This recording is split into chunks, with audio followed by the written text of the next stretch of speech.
Here we have Vault 34. Now, Vault 34 has a large gun-focused culture. And this is because of the experiment of the vault. It was overstocked. It had an armory that was overstocked with weapons and ammo. The vault had a full-size pool and many other recreational facilities, but this caused smaller living spaces. In 2281, it actually still has some living inhabitants. Horowitz, which is one guy who's just there. There's pretty much everyone else who's there is some variety of ghoul. Now, if you played the game before, you do know that the boomers come from Vault 34 originally, and they had this weird kind of culture around guns and ammo and weapons and whatnot. And because of all this, they kind of took that when they went to Nellis. Now, there's various different terminals inside the vault that states that the resources were starting to they're starting to dwindle down very, very low because of overpopulation within the vault. Now, there was a revolt from within. The Overseer had remote locked the armory, foreseeing future problems. Some residents demanded access to the armory, stating that they had a right to defend themselves. The Overseer denied this. A riot broke out, and the dwellers that were denied weapons stormed the exit and left the vault.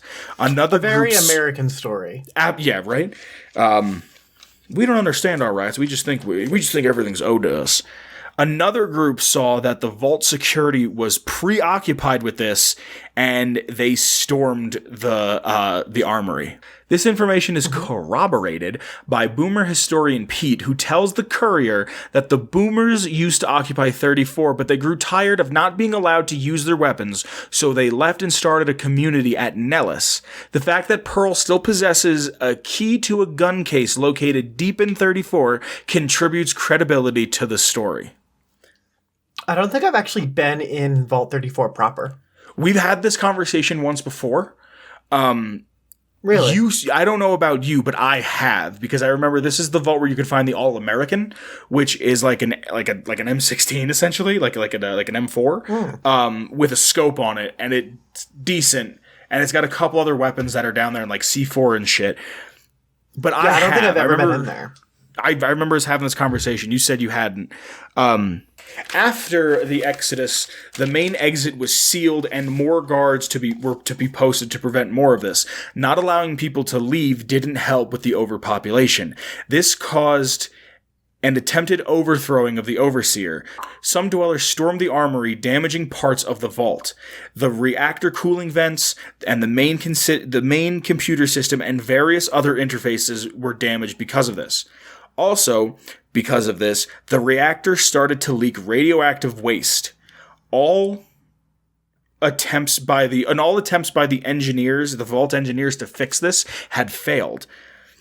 Either by accident or design, the front vault door would not open again, trapping everyone inside the vault pretty much until the end of time. So it seems like part of the experiment might have been that once people try to throw a coup and they escape the vault, that door can never be reopened. Whoa, so it can only be opened once? Yeah, so make it fucking count. Ouch. That's rough. Yeah, a lot of this vault is underwater, I remember. This is actually a vault that you can get save locked in. Really? That like because of you having to enter multiple like cells, that your radiation can get so bad that you can get save locked in there and either have to restart an entire new save or do like an hour, like hours past where you last saved. Dang, that super sucks. Yeah. Well, this is why you should save multiple save files. Yeah, I get real dependent on that quick save though. So, like I said, there's... Me too. Sorry? Me too. Yeah. So, just some notes. The background music here is Industrial Junk, which was the track from Junktown in Fallout 1 and Gecko in Fallout 2. A majority of the Vault Dwellers are not wearing Vault 34 jumpsuits. Instead, they are wearing normal clothing of a feral ghoul.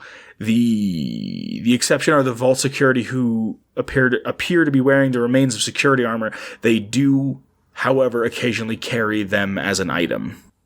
The alternate entrance to Vault 34 cavern to the northwest of the usual entryway on top of a rocky hill. The opening is near some radioactive waste barrels, and Golden Gecko may be present. Jumping into the pit doesn't result in access to the cave. Instead, falling a few feet on top of a black void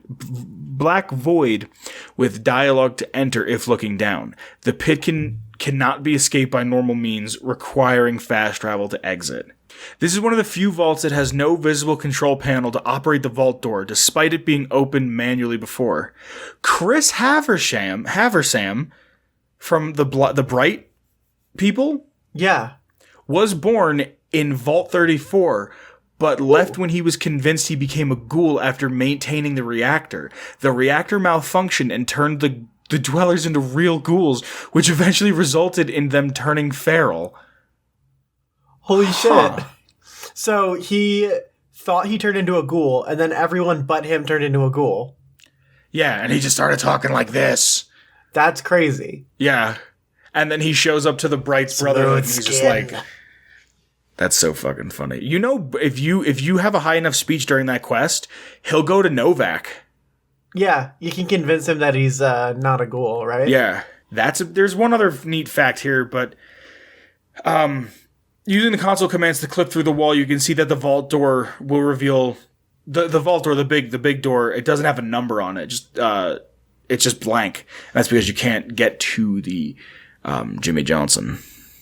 Vault 34 this is behind the scenes stuff. Vault 34 is geographically situated in the same real world location as the Frenchman's Mine, which contained a municipal fallout shelter in real life. That's really cool. On the way into Vault 34, there's a skeleton with a 10mm pistol and ammunition, a reference to Ed from Fallout and Fallout 2. Hold on, who's Ed? I thought it was Zed. No, it is Ed, right?